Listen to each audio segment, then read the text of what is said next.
Hi అండి, మీరు చూస్తున్నారు తెలుగు వెబ్ గురు ఛానల్. నేను మీ సంతోష్.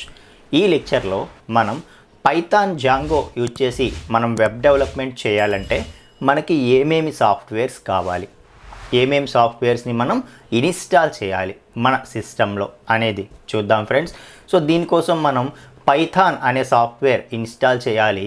ఆ తర్వాత పిఐపి అనే ఒక టూల్ని ఇన్స్టాల్ చేయాలి. ఆ తర్వాత జాంగోని ఇన్స్టాల్ చేయాలి. అలాగే మనం ఏదైనా ఒక ఐడిఈని ఇన్స్టాల్ చేయాలి. ఐడిఈ అంటే ఇంటిగ్రేటెడ్ డెవలప్మెంట్ ఎన్విరాన్మెంట్ అనమాట. అంటే మనం కోడింగ్ చేయడానికి వీలు పడే ఒక సాఫ్ట్వేర్ అనుకోవచ్చు, ఒక అప్లికేషన్. ఓకే, సో అలాంటి ఐడిఈని మనం ఏదైనా యూజ్ చేయొచ్చు అనమాట. పైచార్మ్ అని, సో తర్వాత ఆటమ్ అని చెప్పి ఇట్లా చాలా ఐడిఈస్ ఉన్నాయి. సో వాటిలో దేన్నైనా మనం యూజ్ చేయొచ్చు. సో నేను కొంచెం ఆటమ్ ఐడిఈతో కాస్త ఫెమిలియర్ అయ్యాను కాబట్టి నేను ఆటమ్ ఐడిఈ అన్నది ఇన్స్టాలేషన్ చెప్తాను. ఇంకా వీలైతే ఫ్యూచర్లో ఈ కోర్స్ కంప్లీట్ అయిపోయిన తర్వాత వేరే ఐడిఈస్లో కూడా ఎలా యూజ్ చేయాలన్నది చెప్తాను.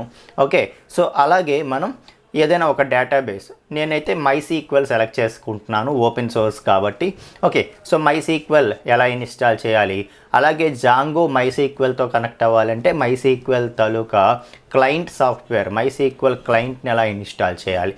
సో ఇట్లా రకరకాల సాఫ్ట్వేర్స్ని మనం ఇన్స్టాల్ చేస్తే అప్పుడు మనం ఇంకా వెబ్ డెవలప్మెంట్కి రెడీ అయినట్టు అనమాట.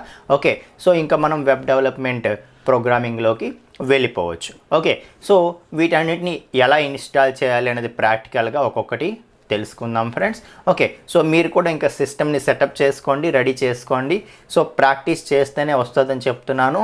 ఇక నుండి నేను ఏ ప్రోగ్రామ్స్ అయితే చెప్తానో మీరు ప్రాక్టికల్గా చేస్తూ నేర్చుకోండి. ఎందుకంటే నేను ముందు క్రియేట్ చేసిన ప్రోగ్రామ్స్ మీ దగ్గరికి తేవటం లేదు, లైవ్లో టైప్ చేసి చూపిస్తున్నాను. కాబట్టి మీరు కూడా ప్రాక్టీస్ చేసి ఓకే నేర్చుకోండి. అలా నేర్చుకుంటేనే వస్తుంది, ఎక్కువ కాలం మనకి గుర్తుంటుంది. ఓకేనా, రైట్. సో ఇప్పుడు ఎలా ఇన్స్టాల్ చేయాలి అనేది మనం చూద్దాం ఫ్రెండ్స్. ఇప్పుడు మనం పైథాన్ జాంగో యూజ్ చేసి మనం వెబ్ డెవలప్మెంట్ చేయాలంటే ముందు ఏమేం సాఫ్ట్వేర్స్ మనకు కావాలి, వాటిని ఎలా మనం ఇన్స్టాల్ చేయాలి అనేది నేర్చుకుందామండి. ఓకే, సో మనం ఏమేం సాఫ్ట్వేర్స్ ఇన్స్టాల్ చేయాలి అని అంటే పైథాన్ అనేది మనం ఇన్స్టాల్ చేయాలి. ఆ తర్వాత పిఐపి అని చెప్పి ఒక టూల్ ఉంటుంది, దాన్ని ఇన్స్టాల్ చేయాలి. ఓకే, సో అలాగే మనం జాంగోని ఇన్స్టాల్ చేయాలి. ఓకే, సో అలాగే ఆటమ్ ఐడిఈ అనేది ఒక ఐడిఈ ఉంటుంది, ఇంటిగ్రేటెడ్ డెవలప్మెంట్ ఎన్విరాన్మెంట్. అంటే మనం ఈ వెబ్ అప్లికేషన్ తాలూకా కోడింగ్ రాయడం కోసం మనకి ఈ ఐడిఈ అనేది యూజ్ అవుతుందన్నమాట. సో ఈ ఐడిఈ ఇన్స్టాల్ చేయాలి. అండ్ అట్ లాస్ట్ ఏదైనా డేటాబేస్ యూజ్ చేయాలనుకుంటే మనం MySQL డేటాబేస్ని ఇన్స్టాల్ చేయాలి. ఓకే, సో వీటన్నిటిని మనం ఒకదాని తర్వాత ఒకటి ఇన్స్టాల్ చేసేద్దాం ఫ్రెండ్స్. సో ఫస్ట్ మనం ఇన్స్టాల్ చేయవలసింది ఏంటంటే పైథాన్ సాఫ్ట్వేర్ ఇన్స్టాల్ చేయాలి. ఓకే, సో పైథాన్ ఎలా ఇన్స్టాల్ చేయాలి అని అంటే, సో మీకు తెలుసు కదా, ఆల్రెడీ మనం కోర్ పైథాన్ చెప్పినప్పుడు ఇన్స్టాల్ చేసాము. సో అక్కడ ఇన్స్టాల్ చేసి ఉంటే ఇక్కడ మరి అవసరం లేదు. ఓకే, సో ఫ్రెష్గా మీరు అసలు ఇప్పటివరకు పైథాన్ ఇన్స్టాల్ చేయకపోతే ఇక్కడ ఇన్స్టాల్ చేయండి. ఓకే, సో గూగుల్లో మనం పైథాన్ అని టైప్ చేస్తున్నాను, నేను పైథాన్ అని సెర్చ్ చేయగానే నాకు పైథాన్ వెబ్సైట్ వచ్చింది, python.org అని చెప్పి. ఓకే, సో ఆ వెబ్సైట్లోకి వెళ్తున్నాను. వెళ్ళి అక్కడ డౌన్లోడ్స్లో నేను విండోస్ సెలెక్ట్ చేసుకుంటున్నాను. ఓకే, సో డైరెక్ట్గా డౌన్లోడ్స్ ఇక్కడ మనకి డౌన్లోడ్ బటనే కనిపిస్తుంది విండోస్కి. కాకపోతే ఇది 32 బిట్టా 64 బిట్టా అనేది కొంచెం కన్ఫ్యూజన్ ఉంది. కాబట్టి మనం ఏం చేద్దామంటే డౌన్లోడ్స్లోకి వెళ్ళి విండోస్లోకి వెళ్దాము. సో వెళ్ళి ఇక్కడ మనం ఏం చేద్దామంటే మనకి 64 బిట్ అయితే 64 బిట్ ఇన్స్టాలరు, లేదు అంటే 32 బిట్ అయితే 32 బిట్ ఇన్స్టాలర్, ఏదైతే అది మనం డౌన్లోడ్ చేసుకోవాలి. ఓకే, సో దీన్ని నేను డౌన్లోడ్ చేస్తున్నాను. ఓకే, సో పైథాన్ 3.8.5 64 బిట్ నేను డౌన్లోడ్ చేశాను. సో చేసి దాన్ని ఇన్స్టాల్ చేస్తాను. సో చూడండి, ఇక్కడ ఇన్స్టాల్ చేసేటప్పుడు యాడ్ పైథాన్ టు పాత్ అని ఉంది కదా, ఇది కంపల్సరీగా సెలెక్ట్ చేసుకోండి. ఎందుకంటే ఇది సెలెక్ట్ చేసుకుంటే మళ్ళీ మనం మాన్యువల్గా పాత్ సెట్ చేయాల్సిన పని ఉండదు అనమాట. లేకపోతే ఇన్స్టాల్ అయ్యాక ఒకవేళ పొరపాటున మర్చిపోయాం అనుకోండి, మళ్ళీ మనం ఎన్విరాన్మెంట్ వేరియబుల్స్లో ఒక వేరియబుల్, ఒక పాత్ అనేది మనం క్రియేట్ చేయవలసి ఉంటుంది, క్లాస్ పాత్ అనేది సెట్ చేయవలసి ఉంటుంది అనమాట. ఓకే, సో ఇది సెలెక్ట్ చేసుకొని ఇన్స్టాల్ నో ప్రెస్ చేస్తారు. సో ప్రెస్ చేస్తే మనకి ఏమవుతుందంటే పైథాన్ అన్నది ఇన్స్టాల్ అయిపోతుంది. మనం ఇప్పుడు ఇన్స్టాల్ చేస్తున్నది 3 వెర్షన్ ఇన్స్టాల్ చేస్తున్నాం కదా, అంటే ఆఫ్టర్ 3.0. సో ఆఫ్టర్ 3.0 ఏది వచ్చినా సరే దాంతోపాటు ఆటోమేటిక్గా ఈ సెకండ్ది కూడా ఇన్స్టాల్ అయిపోద్ది అనమాట. పిఐపి అని ఉంది కదా, ఈ పిఐపి అనేది ఆటోమేటిక్గా ఇన్స్టాల్ అయిపోతుంది. సో మీరు ఈ 3.0 కంటే బిలో వెర్షన్స్ ఏమైనా మీరు ఇన్స్టాల్ చేసి ఉంటే కనుక అప్పుడు ఏమవుతుందంటే మీకు పిఐపి అనేది బై డిఫాల్ట్ రాదు. మళ్ళీ మీరు గూగుల్లో డౌన్లోడ్ పిఐపి అని చెప్పి మీరు సెర్చ్ చేసి దాన్ని కూడా ఇన్స్టాల్ చేయవలసి ఉంటుందన్నమాట. Okay, right. సో మనకి ఓకే, సో పైథాన్ అనేది సక్సెస్ఫుల్గా ఇన్స్టాల్ అయిపోయింది. సో కరెక్ట్గా ఇన్స్టాల్ అయిందా లేదా చూడాలి అంటే మనం కమాండ్ ప్రాంప్ట్ ఓపెన్ చేసి ఇక్కడ పైథాన్ అని చెప్పి మనం వెర్షన్ అని టైప్ చేసాం అనుకోండి, మనకి పైథాన్ ఆల్రెడీ ఇన్స్టాల్ అయ్యి ఉంటే పైథాన్ వెర్షన్ వస్తుంది. ఒకవేళ ఇన్స్టాల్ అవ్వకపోయినా, లేదు ఇన్స్టాల్ చేసి మీరు క్లాస్ పాత్ సెట్ చేయకపోయినా, క్లాస్ పాత్ సెట్ చేయడం అంటే ఏంటి, మాన్యువల్గా సెట్ చేయొచ్చు. లేదు ఇన్స్టాల్ చేసేటప్పుడు నేను చెప్పాను ఫస్ట్ యాడ్ పాత్ అని చెప్పి ఒక సెలెక్ట్ బాక్స్ సెలెక్ట్ చేయాలని. ఆ రెండిట్లో మీరు ఏం చేయకపోయినా సరే ఈ కమాండ్ అనేది వర్క్ అవ్వదు అనమాట. సో చూడండి, మనం అది సెలెక్ట్ చేయడం వల్ల పాత్ సెట్ అయిపోయింది కాబట్టి పైథాన్ సక్సెస్ఫుల్గా ఇన్స్టాల్ అయిపోయింది కాబట్టి మనకి ఇక్కడ వెర్షన్ అనేది వచ్చింది. సో పైథాన్ ఇన్స్టాలేషన్ కంప్లీట్ అయిపోయినట్టే. సో నెక్స్ట్ ఏం చెప్తున్నాను నేను, పిఐపి అన్నది ఇన్స్టాల్ చేయాలి అని చెప్తున్నాను. సో పిఐపి అనేది ఇన్స్టాల్ అయిందా లేదా చూడాలంటే మనం ఏం చేయాలి, ఇక్కడ కమాండ్ ప్రాంప్ట్లో మీరు పిఐపి అని టైప్ చేసి ఎంటర్ కొట్టారనుకోండి, ఒకవేళ పిఐపి అనేది ఇన్స్టాల్ అవ్వకపోతే మనకి దిస్ కమాండ్ నాట్ ఫౌండ్ అని చెప్పి ఒక ఎర్రర్ వస్తుందన్నమాట. లేదు అంటే మనం ఎంటర్ ప్రెస్ చేయగానే ఇలా సెట్ ఆఫ్ ఆప్షన్స్ మనకు చూపిస్తుంది. ఓకే, సో చూపించింది అంటే దాని అర్థం ఏంటి, పిఐపి అనేది సక్సెస్ఫుల్గా ఇన్స్టాల్ అయిపోయింది అని అర్థం అనమాట. Okay, right. So first 2 parts మనం కంప్లీట్ చేసుకున్నట్టుగా చెప్పొచ్చు అనమాట ఇప్పుడు. ఓకే, సో మనం ఫస్ట్ 2 పార్ట్స్ సక్సెస్ఫుల్గా కంప్లీట్ చేసుకున్నాం. సో పైథాన్ ఇన్స్టాలేషన్ అయిపోయింది, పిఐపి ఇన్స్టాలేషన్ అయిపోయింది. ఇప్పుడు జాంగో అనేది ఇన్స్టాల్ చేయాలి. సో జాంగో అనేది ఎలా ఇన్స్టాల్ చేయాలి అంటే ఇక్కడ మనం కమాండ్ ప్రాంప్ట్లో పిఐపి అని టైప్ చేసి install Django, so PIP space install space Django అని టైప్ చేస్తే సో వెరీ సింపుల్గా జాంగో అనేది ఇన్స్టాల్ అయిపోతుంది. ఓకే, సో నేను ఇది ఆల్రెడీ ఇన్స్టాల్ చేశాను కాబట్టి ఆల్రెడీ సాటిస్ఫైడ్ అని వచ్చింది. సో మీరు ఫ్రెష్గా ఇన్స్టాలేషన్ చేస్తే డౌన్లోడింగ్ ఇన్స్టాలింగ్ అని చెప్పి వచ్చి కంప్లీట్ అయిపోతుంది అనమాట. Okay, right. సో ఇది ఓకే, మనకి పిఐపి వెర్షన్ అనేది బై డిఫాల్ట్ ఓల్డ్ వెర్షన్ వచ్చిందంట, కొత్త వెర్షన్ అవైలబిలిటీ ఉంది, కావాలంటే అప్గ్రేడ్ చేసుకోమని ఒక చిన్న వార్నింగ్ ఇస్తోంది. ఇది మనం ఎప్పుడైనా తర్వాత అయినా చేసుకోవచ్చు, నో ప్రాబ్లం. ఓకే, సో అయితే జాంగో కూడా ఇన్స్టాలేషన్ అనేది కంప్లీట్ చేసుకున్నాం. ఇప్పుడు నెక్స్ట్ ఏంటి, ఆటమ్ ఐడి అనేది ఇన్స్టాల్ చేసుకోవాలి. ఆటమ్ ఐడి అనేది ఇన్స్టాల్ చేసుకోవాలి. సో ఇప్పుడు ఆటమ్ ఐడి అనేది ఇన్స్టాల్ చేసుకుందాం. సో ఆటమ్ ఐడి ఎలా ఇన్స్టాల్ చేయాలి అని అంటే, సో మన బ్రౌజర్లో ఆటమ్ డౌన్లోడ్ అని సెట్ చేసాం అనుకోండి, మనకి ఫస్టే atom.io అనే దాంతో ఒక లింక్ కనిపిస్తుంది. అది మనం క్లిక్ చేసుకుంటే మనకి డౌన్లోడ్ చూపిస్తుంది అనమాట. మన సిస్టమ్ని బేస్ చేసుకుని ఆటోమేటిక్గా ఆ ఓఎస్కి సంబంధించిన డౌన్లోడ్ బటన్ ఆటోమేటిక్గా క్రియేట్ అవుతుంది. ఓకే, సో ఓఎస్ని బేస్ చేసుకుని ఆటోమేటిక్గా అది డౌన్లోడ్ ఆప్షన్ మనకి ఇస్తుంది. ఓకే, సో డౌన్లోడ్ క్లిక్ చేశాను. సో డౌన్లోడ్ అయిపోయింది. ఓకే, సో ఇప్పుడు ఇన్స్టాల్ చేసే ప్రయత్నం చేద్దాము. డబల్ క్లిక్ చేశాను.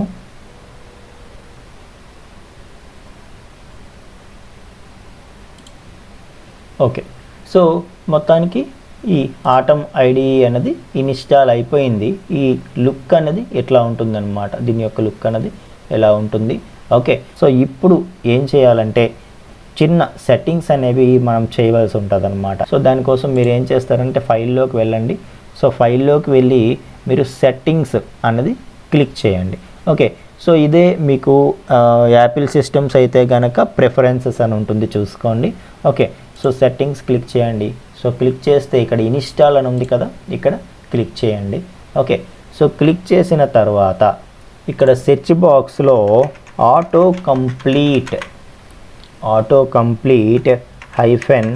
-python అని చెప్పి మీరు సెర్చ్ చేయండి. సో చేయగానే మనకి ఇక్కడ ఫస్టే చూపిస్తుంది ఆటో కంప్లీట్ పైథాన్ అని చెప్పి, చూసారా, ఆటో కంప్లీట్ పైథాన్. సో దీన్ని ఇన్స్టాల్ చేసుకోండి. ఓకే, సో ఇది ఏం చేస్తుందంటే మనం పైథాన్ ప్రోగ్రామ్స్ రాసేటప్పుడు మనం కొన్ని లైన్స్ టైప్ చేస్తే ఆటోమేటిక్గా అక్కడ నుండి సజెషన్స్ వస్తాయి అన్నమాట. సో ప్రతి క్యారెక్టర్ మనం టైప్ చేయాల్సిన అవసరం లేకుండా కొంచెం కోడింగ్ అనేది ఫాస్ట్గా చేయగలుగుతాం ఇలాంటి చిన్న చిన్న ప్యాకేజెస్ ఇన్స్టాల్ చేసుకోవడం వల్ల. ఓకేనా, రైట్. సో ఇంక ఇలాంటివి ఏమైనా నోటిఫికేషన్స్ ఉంటే అవి తర్వాత చూసుకుందాంలే. సో మొత్తానికి మనం అయితే ఇన్స్టాల్ చేసేసాం. సో ఇన్స్టాల్ అయిపోతే మనకి ఇట్లా వస్తుంది, అన్ఇన్స్టాల్, సెట్టింగ్స్, డిజేబుల్ ఇట్లా వస్తుంది. సో ఇన్స్టాలేషన్ కంప్లీట్ అయిపోయింది. సో ఇప్పుడు ఏం చేయాలంటే, సో మళ్ళీ సెర్చ్ బాక్స్కి వచ్చి మనం ఆటమ్ జాంగో అని టైప్ చేయండి. ఆటమ్ జాంగో అని టైప్ చేయండి. సో ఆటమ్ జాంగో అనేది మీకు అపియర్ అవుతుంది. సో జాంగో అప్లికేషన్స్ చేయటానికి మనం ఒక ప్యాకేజ్ యాడ్ చేయాలన్నమాట. సో దాన్ని కూడా మీరు యాడ్ చేయండి ఆటమ్ ఐడిఈకి. సో ఈ 2 ప్యాకేజెస్ మనం యాడ్ చేసుకుంటే ఇంకా ఆటమ్ ఐడిఈ అనేది రెడీ అయిపోయిందనమాట. ఇంకా మనం వెబ్ అప్లికేషన్స్ ఇందులో డెవలప్ చేసుకోవచ్చు.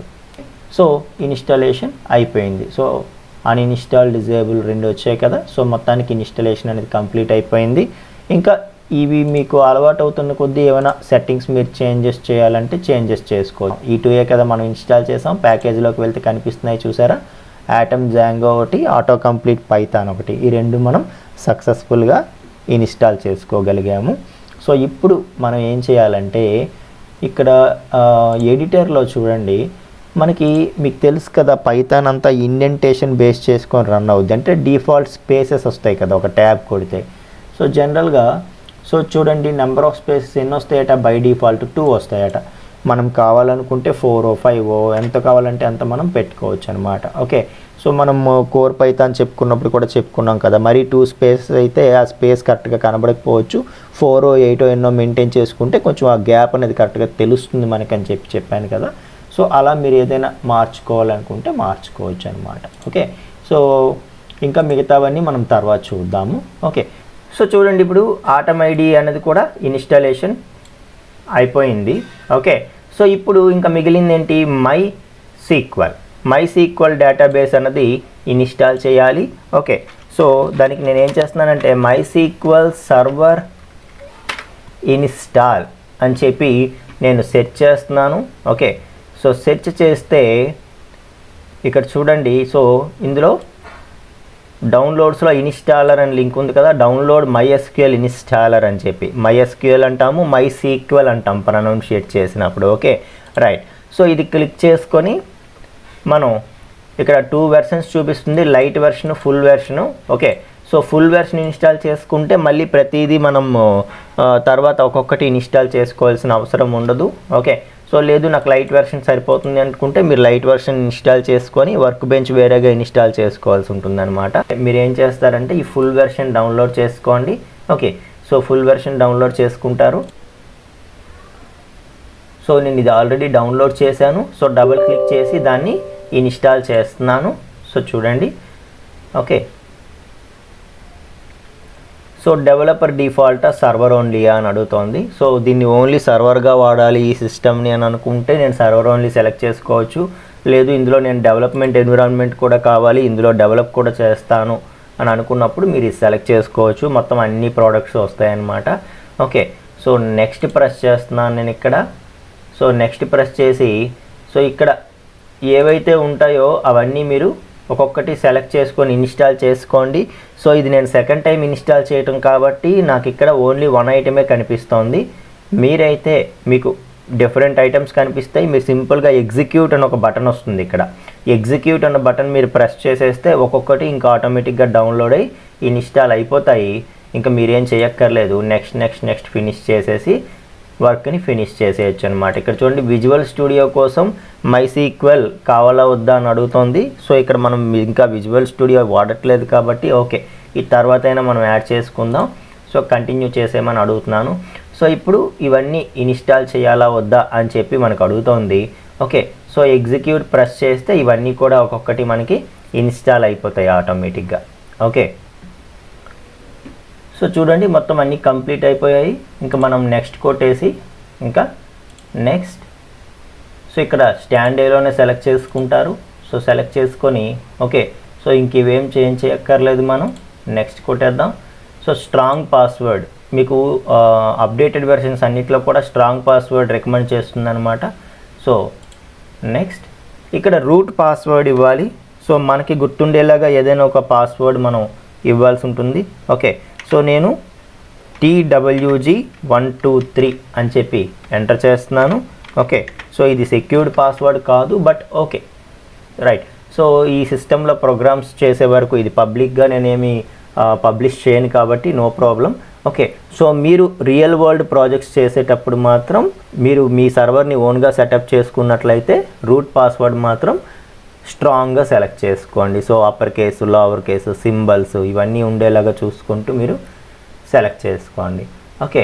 సో మొత్తానికి నేనేం చేస్తున్నానైతే TWG123 తెలుగు వెబ్ గురు 123 అని చెప్పి నేను పాస్వర్డ్ని సెలెక్ట్ చేసుకున్నాను. ఓకే.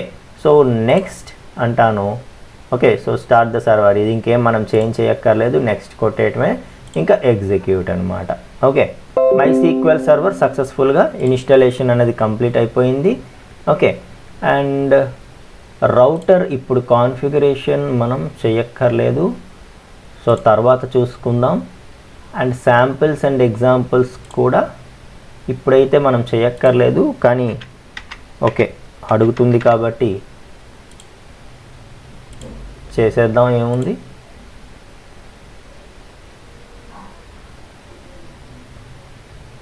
That's it. సో మొత్తం ప్రాసెస్ అంతా ఫినిష్ అయిపోయింది. నెక్స్ట్ అంటాను.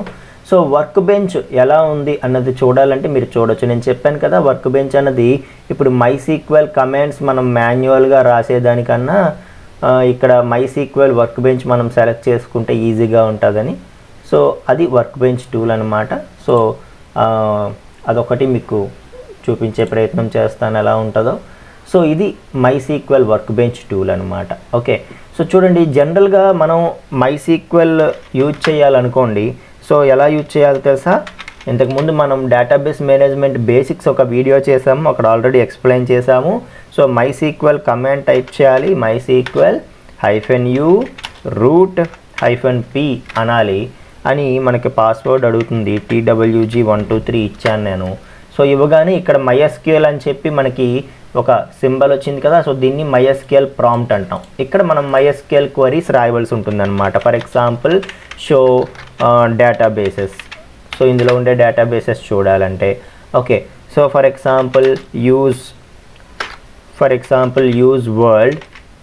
ఓకే. సో అంటే డేటాబేస్ వరల్డ్లోకి ఎంటర్ అయ్యాం మనం. సో ఇక్కడ షో టేబుల్స్ అన్నాం అనుకోండి, వరల్డ్ అనే డేటాబేస్లో ఏమేం టేబుల్స్ ఉన్నాయి అన్నది వచ్చింది. సో ఇలా ఏంటంటే క్వరీస్ ఇక్కడ మనం మాన్యువల్గా టైప్ చేసి రాసుకోవాలి. ఓకే. సో అలా కాకుండా మాన్యువల్గా క్వరీస్ మనం రాసేది కాకుండా ఈ వర్క్ బెంచ్ అనే టూల్ మనం MySQL ఫుల్ వెర్షన్ ఇన్స్టాల్ చేస్తే మనకి ఇది వస్తుంది. ఈ వర్క్ బెంచ్ ద్వారా ఒక అడ్వాంటేజ్ మీకు చూపిస్తాను చూడండి. ఇప్పుడు ఫర్ ఎగ్జాంపుల్ డబుల్ క్లిక్ చేస్తున్నాను. ఓకే. సో చేసి రూట్ పాస్వర్డ్ అడుగుతుంది. ఓకే, రూట్ పాస్వర్డ్ ఎంటర్ చేస్తాను. సో చేసి సేవ్ చేయమని అడుగుతాను. Okay. So by default save అయిపోతుంది. సో ఇలా వచ్చిన తర్వాత ఇక్కడ స్కీమాస్లోకి వెళ్తే ఇక్కడ చూడండి, అక్కడ మనకి ఏవైతే డేటాబేసెస్ చూపించిందో ఆ డేటాబేసెస్ చూపించింది కదా వరల్డ్. సో వరల్డ్లోకి వెళ్తే ఇలా టేబుల్స్ మీద క్లిక్ చేస్తే మనకి అక్కడ టేబుల్స్ ఏమేమి వచ్చాయి, సిటీ, కంట్రీ, లాంగ్వేజ్. సో చూడండి అవే వస్తున్నాయి కదా. ఓకే. సో సింపుల్గా సిటీలో ఏమేమి ఉన్నాయి మనం చూడాలనుకుంటే సెలెక్ట్ రోస్ అనగానే మనకి చూసారా, సో ఇక్కడ టేబుల్ మీద రైట్ క్లిక్ చేసి సెలెక్ట్ రోస్ అనగానే ఆటోమేటిక్గా క్వరీ అనేది వచ్చేస్తుంది అనమాట. ఓకే. సో ఇలా కాకుండా ఇక్కడ మనం మాన్యువల్గా చూడాలంటే సెలెక్ట్ స్టార్ ఫ్రమ్ సిటీ అని చెప్పి మనం మాన్యువల్గా క్వరీ అనేది రాయవలసి ఉంటుంది. సో ఇలా మాన్యువల్గా క్వరీ అనేది మనం రాయకుండా ఇక్కడ GUI టూల్ అనేది సెలెక్ట్ చేసుకుంటే మనకు కొంచెం ఈ క్వరీస్ రాయటం అనేది కొంత టైం అనేది సేవ్ అవుతుంది అని చెప్తున్నాను అనమాట. సో దానికోసం వర్క్ బెంచ్ కూడా ఇన్స్టాల్ చేసుకోమని చెప్పాను. ఓకే. సో ఇదంతా అయిపోయిన తర్వాత ఇది ఎగ్జిట్ అయిపోదాం, బయటకు వచ్చేద్దాం. CLS. సో అయిపోయింది. ఇప్పుడు మొత్తానికి ఈ MySQL కూడా ఇన్స్టాలేషన్ కంప్లీట్ చేసుకున్నాము. ఇంకా మిగిలింది ఒకే ఒక్కటి అనమాట. అదేంటి అంటే MySQL క్లయింట్ని ఇన్స్టాల్ చేయాలి for Django. So Django framework MySQLతో కనెక్ట్ అవ్వాలి అంటే మనం ఈ MySQL క్లయింట్ని ఇన్స్టాల్ చేయవలసి ఉంటుంది. ఓకే, సో అది ఎలా ఇన్స్టాల్ చేయాలి అని అంటే, సో చూడండి ఇక్కడ మనం ఏం చేయవలసి ఉంటుందంటే, so PIP install MySQL client అని ఇవ్వవలసి ఉంటుంది. ఓకే, సో చూడండి ఇది నేను ఆల్రెడీ ఇన్స్టాల్ చేసేసాను కాబట్టి నాకు ఇక్కడ హ్యాపీగా రిక్వైర్మెంట్ ఆల్రెడీ సాటిస్ఫైడ్ వచ్చేసింది. సో మీరు టైప్ చేసేటప్పుడు ఇక్కడ ఇన్స్టాలేషన్ ప్రాసెస్ అనేది కంప్లీట్ అవుతుందన్నమాట. Okay, right. సో ఒకవేళ మీకు ఈ ప్రాసెస్ ఈ PIP ఇన్స్టాల్ MySQL క్లయింట్ అని టైప్ చేస్తే ఏమైనా రెడ్ కలర్లో ఎర్రర్స్ ఏమైనా డిస్ప్లే అయ్యాయి అనుకోండి, సో వార్నింగ్ అనే బదులు ఇక్కడ ఏదైనా ఎర్రర్ అని డిస్ప్లే అయింది అనుకోండి, అప్పుడు దాని అర్థం ఏంటంటే MySQL క్లయింట్ ఇన్స్టాల్ అవ్వలేదని.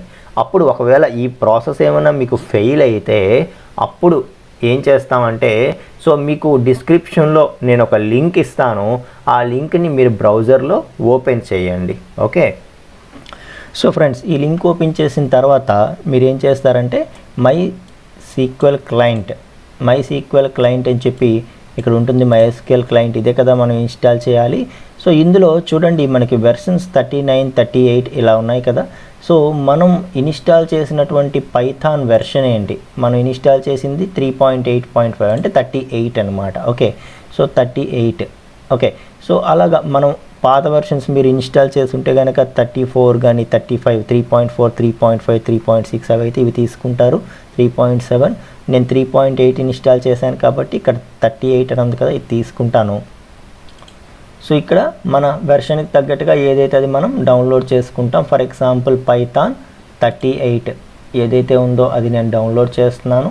సో చేసిన తర్వాత ఇప్పుడు కమాండ్ ప్రాంప్ట్ ఓపెన్ చేస్తాను. సో కమాండ్ ప్రాంప్ట్ ఓపెన్ చేసి ఇప్పుడు కమాండ్ ప్రాంప్ట్లో డౌన్లోడ్స్ ఫోల్డర్లోకి వెళ్ళింది కదా నా ఫైల్. సో డౌన్లోడ్స్ ఫోల్డర్లోకి వచ్చాను. సో వచ్చి MySQL క్లయింట్ 1.4.6 అని చెప్పి డౌన్లోడ్ అయింది. సో ఇక్కడ నేను ఏం చేస్తానంటే PIP install. Okay, so MySQL client. So my అని చెప్పి నేను ట్యాబ్ ప్రెస్ చేయగానే ఆటోమేటిక్గా నేమ్ వచ్చింది. Okay, so enter button press చేస్తున్నాను. సో చేయగానే మనకి ఏమైందో చూడండి, ఆటోమేటిక్గా successfully installed MySQL client 1.4.6. So సక్సెస్ఫుల్గా మనం ఇన్స్టాలేషన్ అనేది కంప్లీట్ చేసుకోగలిగాం అన్నమాట. ఓకేనా, రైట్. సో అప్గ్రేడ్ చేయాలంటే మనం PIPని అప్గ్రేడ్ చేయొచ్చు, లేకపోతే అవసరం లేదు. సో వాట్ ఎవర్, సో మనం ఏవైతే సాఫ్ట్వేర్స్ అనుకుంటున్నామో అన్నిటినీ సక్సెస్ఫుల్గా ఇన్స్టాల్ చేయగలిగాం అంతేనా. పైథాన్, PIP, అలాగే జాంగో, అలాగే ఆటమ్, అలాగే total MySQL server software as well as MySQL క్లయింట్ని కూడా మనం ఇన్స్టాల్ చేసాం. MySQL క్లయింట్ని ఇన్స్టాల్ చేయడానికి ఏం చేయాలి, సో నేను ఒక వెబ్సైట్ లింక్ మీకు చెప్పాను. ఆ వెబ్సైట్ లింక్లోకి వెళ్ళి మీరు మీరు ఈ వెబ్సైట్లోకి వెళ్ళవలసి ఉంటుంది. ఈ వెబ్సైట్ లింక్ కూడా కింద డిస్క్రిప్షన్లో ఇస్తాను చూడండి. ఓకే, సో ఈ లింక్లోకి వెళ్ళి ఇక్కడ మీరు ఏం చేస్తారంటే MySQL క్లయింట్, సో మీ వెర్షన్కి తగ్గట్టుగా ఏదైతే ఉందో దాన్ని తీసుకుంటారు. సో తీసుకొని డౌన్లోడ్ చేస్తారు. సో చేసిన తర్వాత ఇంకా ఎక్కడైతే డౌన్లోడ్ చేశారో, నేను డౌన్లోడ్స్ ఫైల్లోకి వెళ్ళింది కదా. So command prompt download file open చేసి, సో డౌన్లోడ్స్ ఫోల్డర్లోకి వెళ్ళింది కాబట్టి ఇప్పుడు నేను కమాండ్ ప్రాంప్ట్ ఓపెన్ చేసి డౌన్లోడ్స్ ఫోల్డర్ ఓపెన్ చేశాను. ఓకే, సో ఓపెన్ చేసి అక్కడ ఈ కమాండ్ అనేది టైప్ చేశాను. సో ఎక్కడైతే మనకి ఫైల్ డౌన్లోడ్ అయిందో అక్కడ ఈ కమాండ్ మీరు టైప్ చేస్తారు. ఏ నేమ్ వచ్చిందో ఆ నేమ్ని ఎంటర్ చేస్తారు. సో చేయగానే ఆటోమేటిక్గా మనకి ఏమవుతుంది, ఈ MySQL క్లయింట్ అన్న టూల్ ఏమో ఇన్స్టాల్ అయిపోతుంది అనమాట. Okay, right. సో ఇక మనం ఏవేవైతే ఇన్స్టాలేషన్ చేయాలో అన్ని ఇన్స్టాలేషన్స్ ఫినిష్ చేసుకున్నాము. ఇంకా డెవలప్మెంట్కి రెడీగా ఉన్నాము. ఒక్కొక్క కాన్సెప్ట్ నేర్చుకుంటూ కొన్ని శాంపిల్ ప్రాజెక్ట్స్ చేస్తూ మనం ముందుకి వెళ్దాం ఫ్రెండ్స్. Thank you.